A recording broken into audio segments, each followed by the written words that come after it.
मंगलवार को उत्तराखंड में भूकंप आता है और फिर रात को ये रोशनी। पहाड़ की जमीन और आसमान में एक ऐसा खतरा, दिन में झटके, रात में रोशनी से हड़कंप। वीडियो वायरल हुआ तो हैरान करने वाला खुलासा, पता चल गया रोशनी किसकी थी। उत्तराखंड में करीब दोपहर 2 बजे के आसपास भूकंप के झटके आते हैं और फिर रात को ये तस्वीर। पहाड़ पर जिंदगानी वैसे भी खतरे से भरी रहती है, हर कदम पर संघर्षों की कहानी है। ऐसे में भूकंप के झटकों को झेलना उत्तराखंड की आदत हो गई है। मंगलवार को भी यही हुआ था जब दोपहर 2 बजे झटके महसूस हुए थे। लेकिन ये तस्वीर क्या है? तस्वीर को देखकर तो लगता है कि वक्त रात का है। कुछ लोग सड़क पर घूम रहे हैं, शायद मौसम का आनंद ले रहे होंगे, लेकिन ये मौसम उनके लिए रेड अलर्ट है, ये उन्होंने भी नहीं सोचा था। दूर से अचानक आसमान में लाल रोशनी होने लगी। लोग देखते हैं आखिर ये हो क्या रहा है। रोशनी ऐसी भी नहीं कि थोड़ी देर में चली जाए, धीरे धीरे ये रोशनी तेज हो रही थी, जिसके बाद लोगों के भीतर डर ने जन्म ले लिया।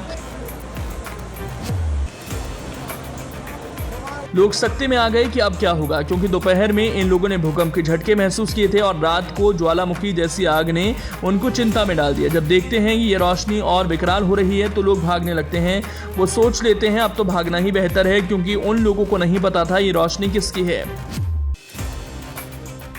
मन में तमाम बुरे ख्याल भी आने लगे थे। किसी ने सोचा कि ज्वालामुखी तो नहीं, तो किसी ने इस रोशनी को लेकर तमाम चिंताएं की।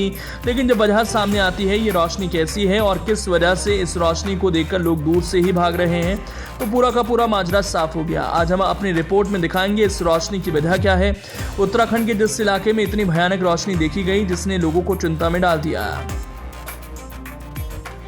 आजकल उत्तराखंड में मौसम ठंडा हो चुका है, पर्यटकों से भी पहाड़ गुलजार है, होटलों में भी चकाचक भीड़ है। ये जो तस्वीर आप देख रहे हैं ये एक होटल की है। ऐसा नहीं है कि इस होटल में कोई पार्टी चल रही है जो इतनी तेज रोशनी है, बल्कि इस होटल में मुसीबत की एंट्री हो चुकी थी, जिसे देखकर हर कोई भागने को मजबूर था। केदारनाथ यात्रा के अहम पड़ाव गौरीकुंड में एक होटल में गैस सिलेंडर फटने से भीषण आग लग गई। गनीमत रही कि घटना में जानमाल का नुकसान नहीं हुआ, लेकिन होटल व्यापारियों को भारी नुकसान हुआ। सूचना मिलने पर मौके पर पहुंची एसडीआरएफ, एनडीआरएफ, डीडीआरएफ की टीम ने आग पर बमुश्किल काबू पाया, लेकिन तब तक होटल में रखा सारा सामान जलकर राख हो चुका था। बता दें कि बीती रात केदारनाथ यात्रा के मुख्य पड़ाव गौरीकुंड स्थित गौरी माई मंदिर के पास एक होटल में गैस सिलेंडर में आग लग गई। आग इतनी भयानक थी कि देखते देखते धमाके होने शुरू हो गए, जिससे लोगों में हड़कंप मच गया। ऐसे में लोगों ने भागकर अपनी जान बचाई। इस दौरान मौके पर भगदड़ मच गई, लोग इधर उधर भागते दिखाई दिए। आग लगने से 2 सिलेंडर घटना में फट गए, जिनके धमाकों से आसपास का क्षेत्र दहल गया। सूचना पर तत्काल एनडीआरएफ, एसडीआरएफ, डीडीआरएफ की टीम मौके पर पहुंची और राहत एवं बचाव कार्य शुरू किया और आग पर काबू पाया। लेकिन आग इतनी भयावह थी कि दूर से ही देखकर हर कोई डर रहा था कि आखिर ये क्या है, क्योंकि काफी देर तक किसी को नहीं पता था कि आग है, जिसकी वजह से खतरा और फैल चुका था और लोग डरे सहमे भाग रहे थे।